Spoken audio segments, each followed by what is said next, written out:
Hello everyone and welcome back to Monsters of the Mind. As always, I'm your host Mr.G.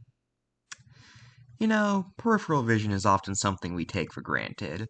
I mean, without it, there's a lot of stuff we wouldn't be able to do, or at least as easily.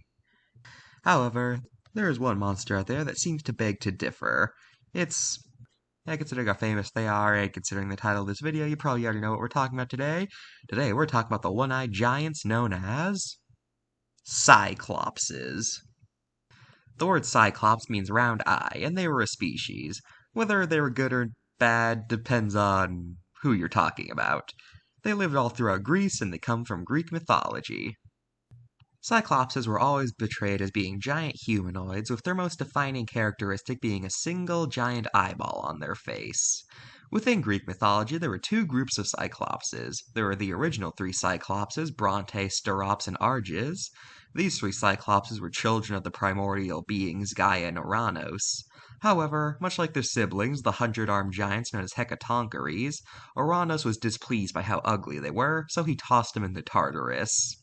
Later on, during the time when the Greek gods fought the Titans, they ended up freeing the Cyclopses from the depths of Tartarus, and as thanks, the three Clopses made the big three gods their iconic weapons, which are Hades' helmet of invisibility, Poseidon's trident, and Zeus's lightning bolts.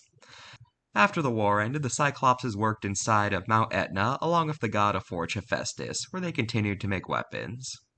As for the other group, those Cyclopses were mortal, and most of them were children of Poseidon. The most famous of these Cyclopses was Polymetheus, who kept Odysseus and his crew captive in his cave. One night, Odysseus got Polymetheus blackout drunk, and while he was passed out, Odysseus stabbed him right in the eye, blinding the Cyclops. Unfortunately, since Odysseus claimed his name was Nobody, when Polymetheus tried to tell his brothers about it, they thought he just went crazy. Also, as an aside, a lot of people think Cyclopses were inspired by elephant skulls due to those having a giant hole in the center of their face, which could be misinterpreted as an eye. And their skulls do look relatively humanoid if you look at it from the right angle, so it's easy to see where this theory got traction from. Here's Vincent. Cyclopses. What could really be said about them? They're exactly what you think they are. Giant humans with one eye. They have terrible depth perception. Though, and they are not good when it comes to throwing things. Like, your best bet against a Cyclops, if you ever encounter one, just get so far away they have to resort to throwing things at you, because 9 out of 10, they miss, because they can't accurately gauge where something is in a three-dimensional space. Although, I've personally never really encountered Cyclops as much. Most of them live in islands, and as for the original three Cyclopses, I've never encountered them because, frankly, I do not like going into volcanoes. Alright, now let's look at the card. Yep, that's a Cyclops, alright. I, don't really have anything else to say. I mean, Cyclopses are one of those monsters that are pretty easy to get the gist of, that are hard to get wrong.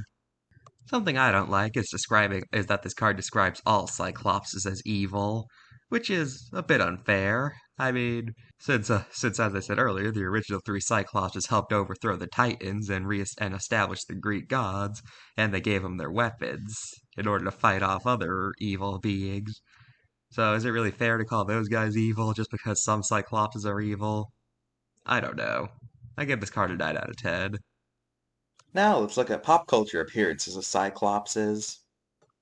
Cyclopses were in Dungeons and Dragons. There, got that out of the way. A Cyclops appears in Ray Harryhausen's Sinbad movie. Cyclopses have appeared in the God of War video game series. A Cyclops appears in Disney's Hercules, where for some reason it's lumped in with the Titans, which is weird. That's something I always found weird about this movie, even as a kid. I always thought, wait, why is there just a random Cyclops hanging out with the Titans? I don't get it. But this movie is weird sometimes. You got Mike Wazowski, if he counts. Does he count? I feel like he should count. He's a one-eyed monster and all, but he lacks the size and humanoid figure, but you know what? My video, my rules. He counts. In the SpongeBob movie, there's a creature they refer to as the Cyclops, but as it turns out, it's just a guy in a diving suit. I don't really think this counts as a Cyclops appearance. I just thought it was too funny not to mention. That's all for this episode of Monsters of the Mind. Join us next time when we talk about the most famous monsters ever.